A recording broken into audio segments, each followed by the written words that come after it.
શું પીરિયડ્સ દરમિયાન paid leave મળવી જોઈએ? આ મુદ્દો સુપ્રીમ કોર્ટમાં પહોંચ્યો હતો, પરંતુ કોર્ટે જે કહ્યું તે દરેક મહિલા અને એમ્પ્લોયર માટે જાણવું ખૂબ જ જરૂરી છે. સુપ્રીમ કોર્ટે પેઇડ પીરિયડ લીવની અરજી ફગાવી દીધી છે. ચાલો સમજીએ આખરે કેમ.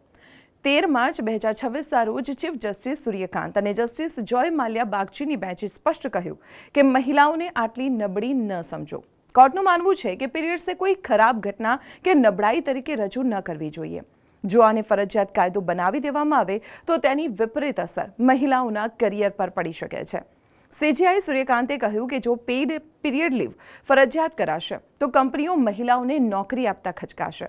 એમ્પ્લોયર્સ એવી માનસિકતા કેળવશે કે મહિલાઓ કામ કરવા માટે ઓછી ઉપલબ્ધ છે, જેના કારણે પ્રાઇવેટ કે સરકારી સેક્ટરમાં તેમના વિકાસ અને હાયરિંગ પર બ્રેક લાગી શકે છે.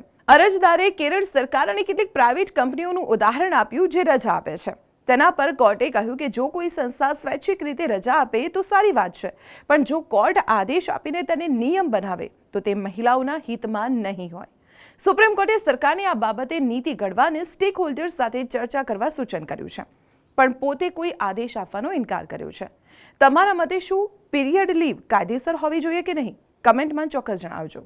અને આવી જ મહત્વની ઇન્ફોર્મેશન માટે જોતા રહો સંદેશ ડિજિટલ.